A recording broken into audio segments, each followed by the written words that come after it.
One thing that is funny is how right-wingers keep claiming that Biden is doing everything to open the border and allow any migrant into the United States when he has been doing the total opposite pretty much since day one. He's been passing or signing bills to deny asylum seekers entry into the United States, even though international law says you got to help asylum seekers. Um, Another thing that is funny is how Biden, before becoming president, was all about helping asylum seekers and saying that they had the right to seek help in the United States. Now he's totally against that. Good evening, I'm James Brown in for Nora O'Donnell, and in just hours at 12:01 a.m. Eastern Time, President Biden's aggressive new border restrictions take effect. The impact of this executive action will be immediate. Soon, U.S. immigration officials will be authorized to deport large numbers of migrants without processing their asylum claims. The restrictions will stay in effect until illegal crossings dip below 1,500 migrants a day, and they'll be triggered again if crossings spike. We have team coverage from Somehow, making asylum seekers illegal immigrants and then punishing them for being illegal immigrants somehow fixes people migrating into the United States in some way. the border to the White House, and that's where we start with CBS's Nancy Cordes. Nancy, this is a dramatic election year move. What does this mean? JB, what this means is that starting tomorrow, most migrants who cross the border illegally will not be allowed to seek U.S. asylum or remain in the U.S. They will be sent back to Mexico or their home country, and this will continue until illegal crossings drop to a level we have not seen in years. It also means that Biden hates asylum seekers. International law says that nations signed up with this law has to help asylum seekers coming into their nation, and that they're allowed to enter said nation any way they can and request asylum. Said nation has to process their request and prove that they are actually eligible for asylum and then help them out. Biden has changed that law and proposed the law Stephen Miller wanted, the Nazi under Trump, and has made it so that the asylum seekers have to seek asylums in the nation that they traveled through before they reached the United States in order to be able to request asylum there. Republicans have left me no choice. Flanked by border officials and Democratic governors, President Biden announced sweeping restrictions to the decades-old asylum system. This ban will remain in place until the number of people trying to enter illegally is reduced to a level that our system can effectively manage. The rate of illegal crossings has fallen from its peak last winter, but remains historically high. And polls show This executive order just punishes asylum seekers for no reason.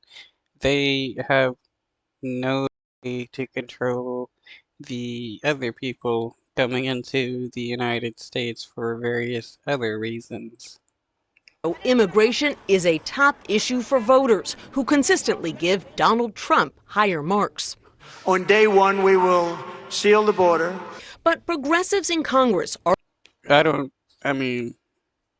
I understand why right-wingers hate immigration, but if you're a left-winger and you hate immigration, I don't understand the reasoning behind that.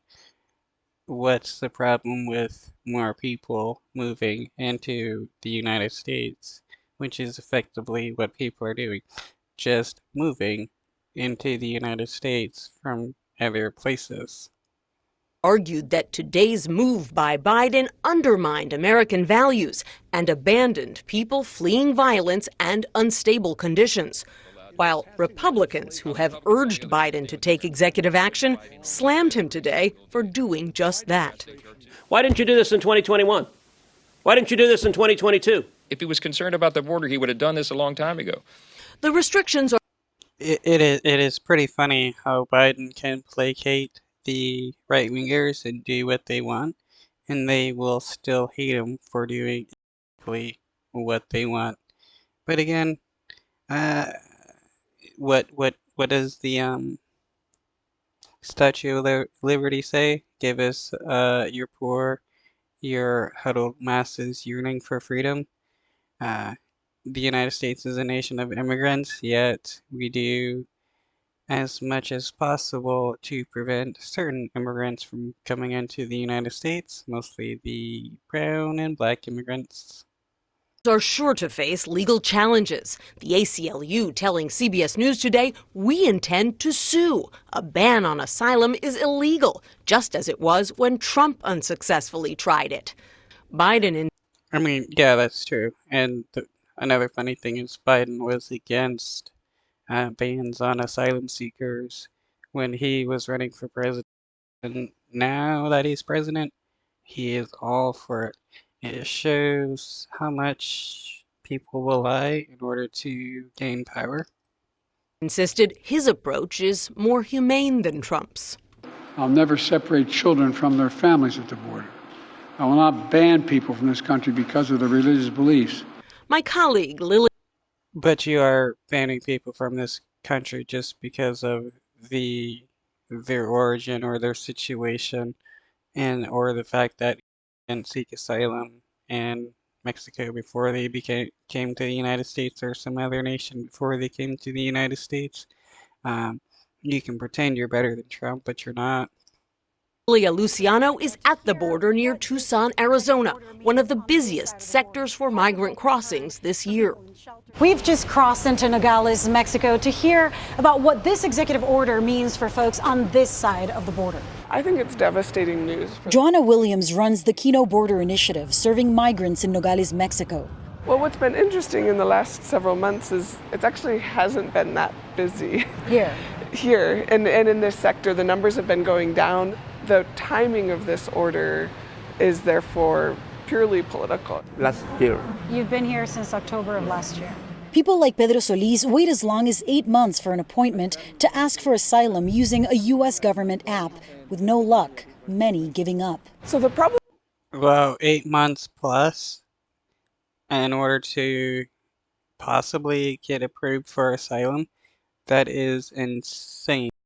Our immigration system, in general, is just disastrous, and it's made to be pretty much impossible to get help if you're outside of the United States. The problem right now isn't that people don't want to use the CBP One app.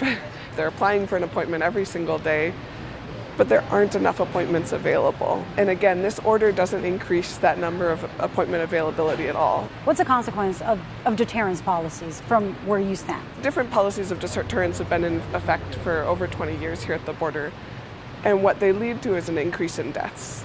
Their other option is to try to go out into the desert and avoid finding Border Patrol, and this is 2 days before our first heat wave of the summer.